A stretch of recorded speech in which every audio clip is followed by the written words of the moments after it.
Hello everyone, this is Surabhi. Welcome to my YouTube channel. Daily important news के session में हम लोग यहाँ पे इंपॉर्टेंट आर्टिकल्स के बारे में जानेंगे। तो बिना किसी देरी के आज का सेशन जो है वो हम लोग स्टार्ट करते हैं।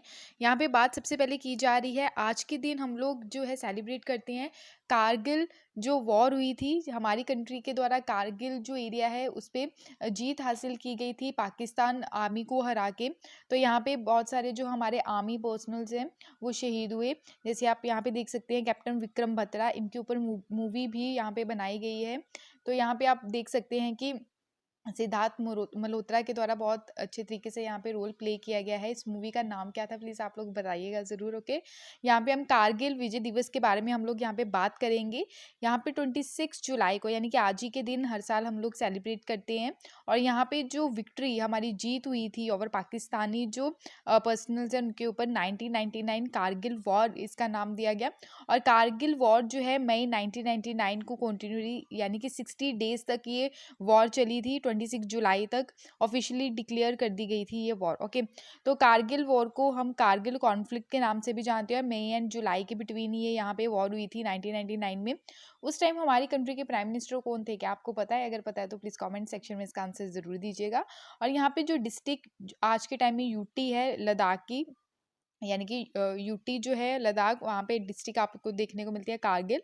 तो district of Jammu and Kashmir line of control India got a victory. यहाँ पे हमारी कंट्री के द्वारा जो है जीत प्राप्त की गई थी। और इंडियन गवर्नमेंट के द्वारा यहाँ पे एक ऑपरेशन चलाया गया, यानी कि ऑपरेशन विजय यहाँ पे लॉन्च किया गया। किसके द्वारा लॉन्च किया गया था? ये इंडियन आर्मी के द्वारा। तो ऑपरेशन विजय याद रखिएगा 1999 में यहाँ पे क्या किया गया था? लॉन्च किया गया था इंडियन आर्मी के द्वारा। ओके, नेक्स्ट हम यहाँ पे बात करेंगे राइट टू हेल्थ के बारे में। तो रिसेंटली ही अभी यहाँ पे प्राइवेट मेंबर बिल लाया गया और यहाँ पे राइट टू हेल्थ बिल की बात की गई कि हेल्थ के ऊपर भी फोकस देने की काफ़ी ज़्यादा ज़रूरत है। तो पहले हम लोग यहाँ पे बात करेंगे हेल्थ के बारे में, राइट टू हेल्थ के बारे में। उसके बाद हम प्राइवेट मेंबर बिल क्या होता है इसके बारे में डिटेल में जानेंगे। अगर मैं बिल की बात करूँ तो यहाँ पे बोला गया है कि जो राइट टू हेल्थ है ये हमारा क्या है, एक फंडामेंटल राइट है। तो भाई इसके ऊपर फोकस देने की काफ़ी ज़्यादा ज़रूरत है, या कि जो स्टैंडर्ड है फिजिकल एंड मेंटल हेल्थ का उसको और मेंटेनेंस किया जा सके, और जो लाइफ है इन डिग्निटी वो अच्छे तरीके से हम जी सकें। तो यहाँ पे राइट टू हेल्थ है। अगर किसी डॉक्टर के पास हम लोग जाएं वो ट्रीटमेंट नहीं करता है हमारा, तो हम सीधे सीधे बोल सकते हैं भाई ये हमारा क्या है, राइट है। अगर आप इसको हमें ये राइट अगर नहीं देंगे, हमारा इलाज नहीं करेंगे, हम सीधा कहाँ पे जा सकते हैं? कोर्ट जा सकते हैं। ठीक है, तो ये राइट टू क्या है, हमारा हेल्थ है। और आर्टिकल 21 के तहत फंडामेंटल राइट में इसको रखा गया है। तो राइट टू हेल्थ की अगर बात करें और अदर राइट्स की बात करें तो ये हमारी फ्रीडम और एंटाइटलमेंट्स की बात करता है। तो फ्रीडम्स में इंक्लूडेड है जैसे right to control one health and body, for example sexual and reproductive rights रहते हैं। और यहाँ पे जो free from interference, for example free from यहाँ पे torture and non consensual medical treatment and experimentation की बात आ जाती है। अब हम यहाँ पे बात करेंगे कुछ सिग्नेटरीज के बारे में, यानी कि हमारी कंट्री के द्वारा ऑल्सो यहाँ पे आर्टिकल 25 जो है universal declaration of human rights 1948 का, उसको साइन कर रखा है, जो यूनाइटेड नेशन के द्वारा ये डिक्लेरेशन लाया गया था।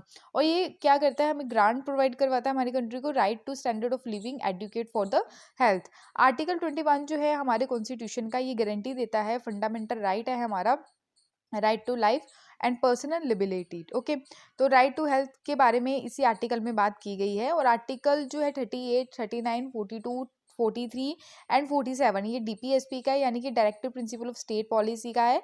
यहाँ पे स्टेट की जिम्मेदारी बनती है इंश्योर करना राइट टू हेल्थ को। और इम्पॉर्टेंट जजमेंट यहाँ पे देखने को मिले, दो ऐसे केसेस हैं जो डायरेक्ट एग्जाम में पूछे जा सकते हैं।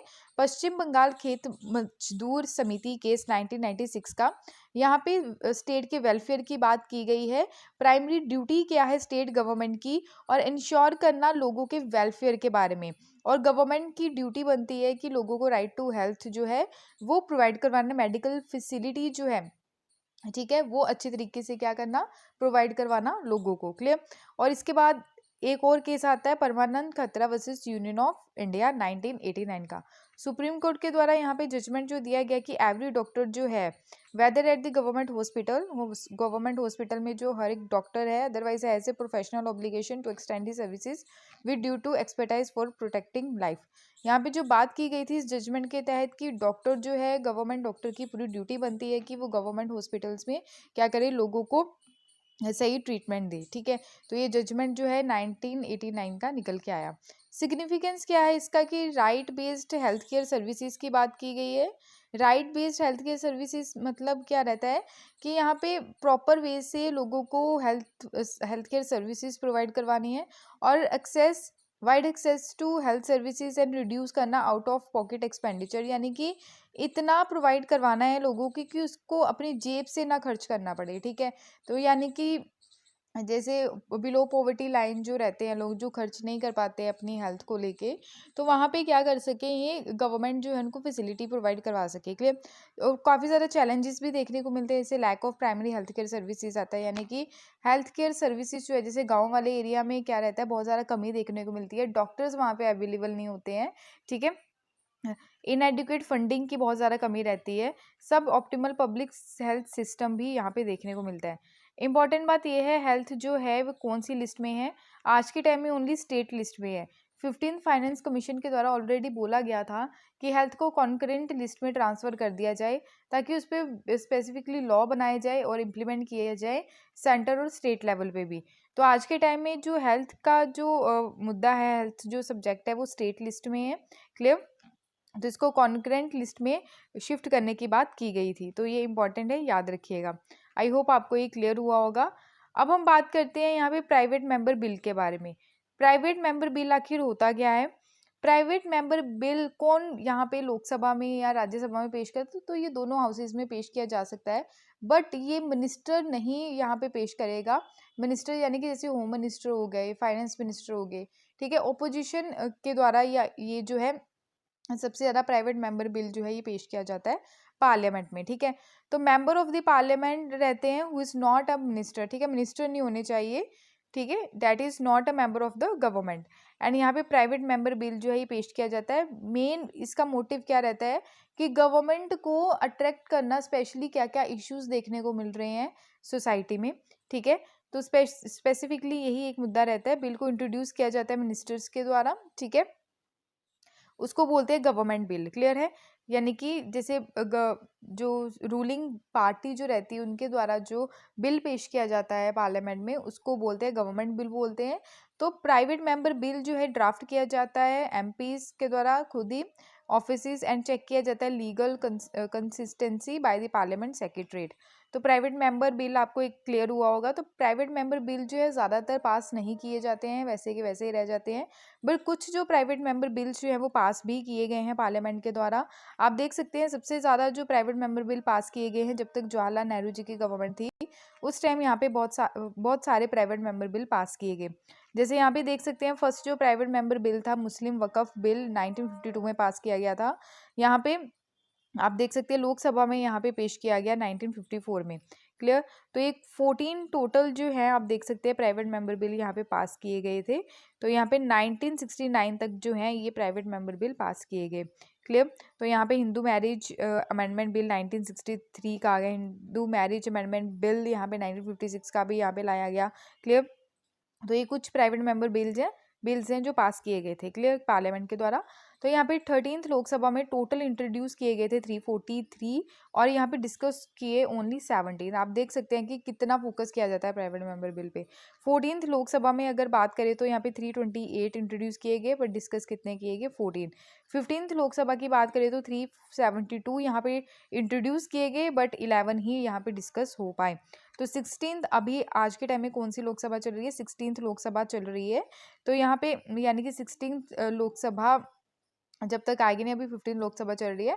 तो 206 प्राइवेट मेंबर बिल जो है इंट्रोड्यूस हो चुके हैं, और ओनली 6 यहाँ पे डिस्कस किए गए हैं, ठीक है। तो ये काफ़ी ज़्यादा आप देख सकते हैं कि प्राइवेट मेंबर बिल पे इतना फोकस नहीं दिया जाता है। अब हम यहाँ पे डिफरेंस देख लेते हैं कि पब्लिक बिल और प्राइवेट बिल में क्या डिफरेंस है। पब्लिक बिल जो है ये पार्लियामेंट में इंट्रोड्यूस तो किया जाता है किसके द्वारा, मिनिस्टर के द्वारा। और यहाँ पे अगर बात करें पॉलिसीज़ की, तो यहाँ पे रूलिंग पार्टी जो है अपनी पॉलिसीज़ पे क्या ज़्यादा ध्यान देती है, और यहाँ पे बहुत ज़्यादा चांसेस होते हैं कि पब्लिक बिल जो है वो अप्रूव हो जाता है पार्लियामेंट के द्वारा। यहाँ पे रिजेक्शन के चांसेस बहुत ज़्यादा कम होते हैं। अगर रिजेक्ट हो भी गया तो एक कॉन्फिडेंस की बात आ जाती है, मेजॉरिटी की बात आ जाती है। अगर यहाँ पे इंट्रोडक्शन की बात करें तो हाउस रिक्वायर रहता है, यानी कि अगर इस बिल को, पब्लिक बिल को अगर इंट्रोड्यूस करना है पार्लियामेंट में, तो 7 डेज़ का नोटिस यहाँ पे दिया जाता है। क्लियर? और ये ड्राफ्ट किया जाता है बाय द कंसर्न, और डिपार्टमेंट जो है वो कंसल्ट करता है with the law of the department. अब प्राइवेट मेंबर बिल की बात करें हम लोग, ये इंट्रोड्यूस किया जाता है parliament other than the minister. Okay, तो यहाँ पे ओपोजिशन पार्टी जो है स्पेसिफिकली ये बिल लेके आती है, और बहुत ही ज़्यादा कम चांसेस होते हैं कि ये पार्लियामेंट के द्वारा अप्रूव हो जाए। तो रिजेक्शन की बात करें तो ये बहुत बार रिजेक्ट हो जाता है, और यहाँ पे हम ये इंट्रोड्यूस अगर करना हो तो 1 मंथ का यहाँ पे नोटिस देना पड़ता है। तो ड्राफ्टिंग रिस्पॉन्सिबिलिटी की अगर बात करें तो मेंबर के साथ ही यहाँ पे कंसर्न किया जाता है। तो आई होप आपको ये क्लियर हुआ होगा पब्लिक बिल और प्राइवेट बिल आखिर होता क्या है। यहाँ पे आपके सामने क्वेश्चन है, इसका आंसर जरूर दीजिएगा। 2017 में ये पूछा गया था यूपीएससी के द्वारा। ठीक है, तो पार्लियामेंट ऑफ इंडिया की अगर बात करें, 2 स्टेटमेंट्स आपके सामने हैं, तो करेक्ट स्टेटमेंट आपको बतानी है। पहली स्टेटमेंट है कि जो प्राइवेट मेंबर बिल है ये प्रेजेंट किया जाता है by the member of the parliament who is not elected but only nominated by the president of India. तो ये स्टेटमेंट सही है या गलत है, आप लोग बताइएगा। तो रिसेंटली ही यहाँ पे प्राइवेट मेंबर बिल जो है पास किया गया in the Parliament of India, first time in the history. क्या first time of the history अभी रिसेंटली पास किया गया? तो ये सही है या गलत है, आप लोग बताइए।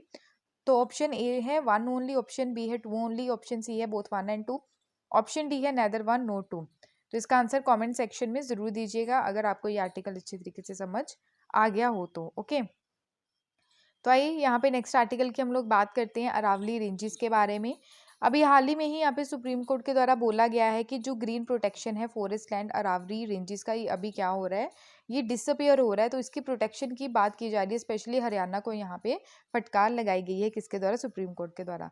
तो कोर्ट जो है यहाँ पे 30,000 हेक्टेयर क्रॉस आता है अरावली और शिवालिक एरिया का। यहाँ पे आप देख सकते हैं गुजरात से लेके हरियाणा वाला एरिया और दिल्ली तक ये अरावली रेंजेस जो है ये एक्सटेंडेड है। यहाँ पे स्पेसिफिकली जो सेक्शन 4 है पंजाब लैंड प्रिजर्वेशन एक्ट जो हरियाणा है, उसके अंडर ये सुप्रीम कोर्ट के द्वारा जितना भी लैंड कवर है, स्पेशली ऑर्डर्स यहाँ पे इशू किए गए हैं अंडर सेक्शन 4 का। और यहाँ पे जो फॉरेस्ट एंड जो प्रोटेक्शन है ये प्रोवाइड करवाने की बात की गई है under the 1980 forest conservation act, क्योंकि ये लॉ बना हुआ है स्पेसिफिकली कि इसको कैसे प्रोटेक्ट करना है स्टेट गवर्नमेंट के द्वारा, ये सारी चीज़ें की जाएंगी। बट ऐसा हो नहीं पा रहा है, हरियाणा जो है इसको इग्नोर कर रहा है, तो इसकी प्रोटेक्शन की बात यहाँ पे स्पेसिफिकली की जा रही है। तो यहाँ पे 2018 का भी जजमेंट आया था कि ऑल लैंड जो है under Punjab land preservation act जो है उसमें ये ट्रीट किया जाएगा एज अ फॉरेस्ट। ओके, तो ये अभी आपको बताया ये सेम है जो आपको अभी ये सेक्शन 4 के बारे में बताया है। क्लियर? तो ये आप लोगों के लिए नोट्स हैं, प्लीज़ आप इसको क्या कर सकते हैं, नोट डाउन कर सकते हैं। अभी यहाँ पे अरावली रेंजेस के बारे में हम लोग बात करते हैं। तो ये स्ट्रेच्ड है, यानी कि इसका डिस्टेंस जो है 720 किलोमीटर है फ्रॉम दी हिम्मता नगर गुजरात से लेके दिल्ली तक, और स्पेनिंग यानी कि बहुत ज़्यादा एरिया जो आता है हरियाणा और राजस्थान का आता है। अरावली जो है ये मिलियन ऑफ ईयर्स अगो ये जो हुई थी, यानी कि फाउंड हुई थी प्री इंडियन सबकॉन्टिनेंटल और मेन लैंड जो है यूरेशियन प्लेट का। कार्बन डेटिंग यहाँ पे देखने को मिली कॉपर एंड अदर मेटल्स की, एंड ये back to the least 5th century BC में आपको ये सारी चीज़ें देखने को मिली। अरावलीज जो है नॉर्थ वेस्टर्न इंडिया का पार्ट है, और ये काफ़ी ज़्यादा ओल्डेस्ट फोल्ड माउंटेन में से एक है वर्ल्ड में, और जो रेजिडुअल माउंटेन्स है एलिवेशन 300 मीटर टू 900 मीटर तक देखने को मिलता है। गुरु शिखर पीक जो है ये कहाँ पे है? गुरु शिखर पीक काफ़ी ज़्यादा इंपॉर्टेंट है। गुरु शिखर पीक जो है ये ऑन माउंट आबू पे है, जो हाईएस्ट पीक है अरावली रेंजेस की। तो इसकी हाइट जो है 1722 मीटर है, और इसको फॉर्म्ड किया गया primarily fold crusted and two convergent plates move towards each other by the process by the जिसको प्रोसेस बोला गया ओरोगैनिक मूवमेंट। ओके, तो माउंटेन्स जो है इसको 2 मेन पार्ट्स में डिवाइड किया गया है, 2 मेन रेंजेस में डिवाइड किया गया है। एक सांबर सिरोही रेंज है और सांबर खेतरी रेंज है। कहाँ पे है ये? राजस्थान में। सांबर लेक भी आपको देखने को मिलती है, ठीक है, सॉल्ट वाटर लेक है ये, और ये एक्सटेंशन है इसका 560 किलोमीटर का। हिडन लिम्ब की बात करें रावलिस की, तो ये दिल्ली टू हरिद्वार यहाँ पे क्रिएट करती है, divide between drainage of river of the Ganga and the Indus. Significance क्या है कि इसको हम चेक कर सकते हैं डेजर्टिफिकेशन को, बायोडाइवर्सिटी कितनी रिच है और इम्पैक्ट क्या पड़ रहा है क्लाइमेट चेंज का, तो ये सारी चीज़ें एनालाइज की जाती हैं। यहाँ पे आप देख सकते हैं कैसे यहाँ पे ऑर्डर पास किया गया कोर्ट के द्वारा, हरियाणा की क्या क्या रिस्पॉन्सिबिलिटी है इसको लेके, और लेटेस्ट रूलिंग क्या क्या आई है ये आप ऑलरेडी मैंने डिस्कस कर लिया है। तो आई होप आपको ये क्लियर हुआ होगा। कोई भी डाउट होगा तो प्लीज़ कमेंट सेक्शन में इसका डाउट ज़रूर शेयर कीजिएगा ताकि उसको क्लियर किया जा सके। पीडीएफ के लिए आप लोग टेलीग्राम ज्वाइन कर सकते हैं, इंस्टाग्राम पे भी आप फॉलो कर सकते हैं, फेसबुक पे भी आप फॉलो कीजिए। अगर वीडियो पसंद आई तो प्लीज़ लाइक शेयर सब्सक्राइब ज़रूर कीजिएगा। Thank you for watching my video. जय हिंद, बाय बाय।